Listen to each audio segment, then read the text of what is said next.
Hello, my lovelies. Welcome to Fun Friday. We are doing a little bit different something today. I'm going to show you how I do my stats in my reading journal. So I use a app called Storygraph, and that's where I log every single book that I read, and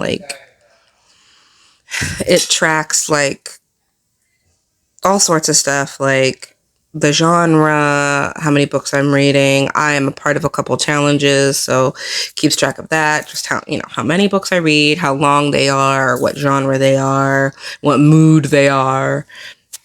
And usually, so this is something I don't think I've really shown before. So I'll go into my yearly spreads, and then I'll go into my how many books I read, and I go by tens because I read so much that me coloring in 100 boxes is too much. So I think I'm at 50 something, 58 and this is just my stats for April. I was at 58 books for the year so far. My goal is always 100, but I always read above that. This is my bingo board, which is just something fun for me. So I usually will check off something. I have romance, fantasy, horror, poetry, it's just kind of a way to kind of have a little bit more fun while I'm reading. And every month for me is color coded. This month was gray. So I'm just kind of looking through all my books and okay, what did it check off? And then I have a buzzword-a-thon, which is run by Books and Lala. Her name is Kayla, is a booktuber. And she gives you a prompt every month, and then you have to read a book based off the word or prompt she gives you. And then this is where I do my stats. I have a separate section for just a year at a glance kind of. So this is kind of okay, in April or whatever month I read this many books. This is my rating and my average rating, even though I don't really like using star ratings so much anymore, but that's what everybody uses. So when I put the data into one of these apps, I have to pick a star rating. But I have my own rating system, which is basically, I liked it, I loved it, new favorite, and it was just meh. Usually if I'm not liking a book, I will stop reading. So I never get anything below it, because meh for me is okay, I'm invested enough to finish, but it didn't blow me away. It was just meh. It was just average. I did read 21 books in April, but I was doing a comic book, a manga challenge, which is Japanese comic books, and I can read those really, really fast. So I know 21 seems like a lot, but 12 of those were comics, and I can usually finish those in half an hour. So, I was supposed to read 30 comic books in a month, and I just did not. I used to be really, really into reading manga, Japanese comic books. I remember I used to save all my money to buy them. But that ship has sailed. I mean, I still enjoy it, but I prefer reading other things, I guess. So I like to have a place where I just put my monthly stats all together, so I can look at the whole year.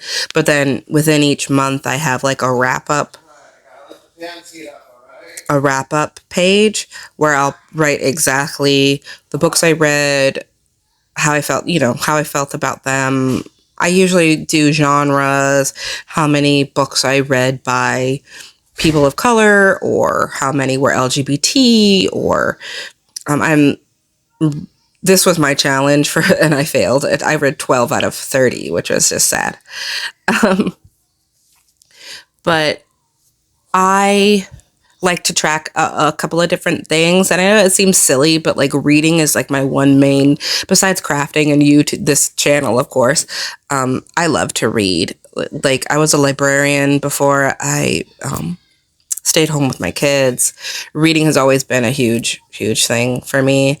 And so it's just fun to be able to write down. And you see me mess up here because I was trying to figure out like my number of books I was at. And I was looking at March, like I was looking at the end of February instead of the end of March. So my numbers are going to be all messed up, but you'll see me fix it later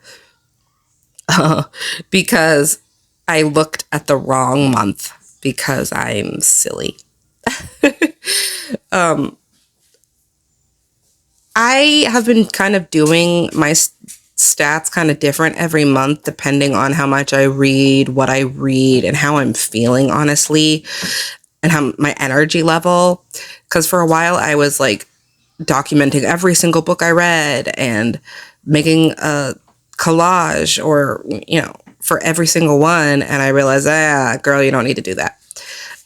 So it seems to me like every month is going to be different. And that's all right with me, honestly. Because then it's more a representation of me instead of me forcing myself to follow like a formula. I was trying to keep it consistent, but I just was not into it doing the same thing every month, I guess. So, like I said, I've been changing it up. So I realized that printing out the book covers wasn't really that important to me because a lot of people who have a reading journal, they print out the book covers, and I realized that that's not really that important to me as far as like aesthetics. So I did it for like 2 months and I stopped because I'm like, like, is it really worth it to me to go find the covers, resize them, print them out, glue them in? No. Does it look good at the end of the year? Yes, it does. But am I willing to do all that work to get there? Absolutely not. So this is my message to y'all that journal how you want to journal.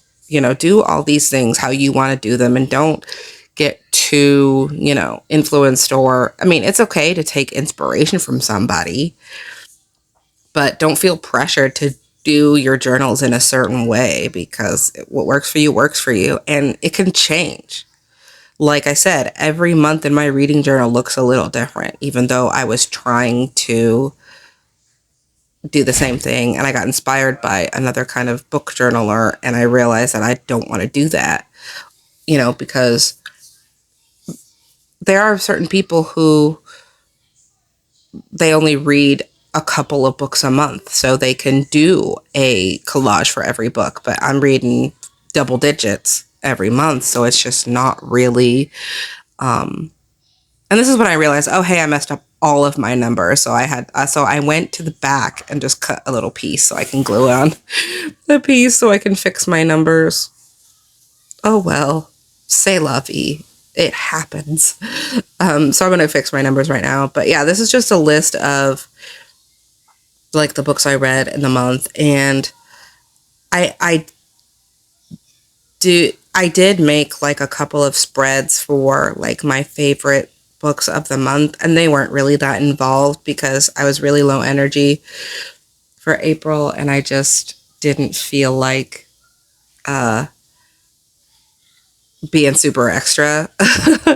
So I picked a couple of books that I liked and just did a few things that weren't very involved, which is totally and completely okay. I think you need to give yourself grace when you're in a creative slump, which I'm sort of in, even though I hope it's not noticeable. Like, you wouldn't have known if I didn't tell you.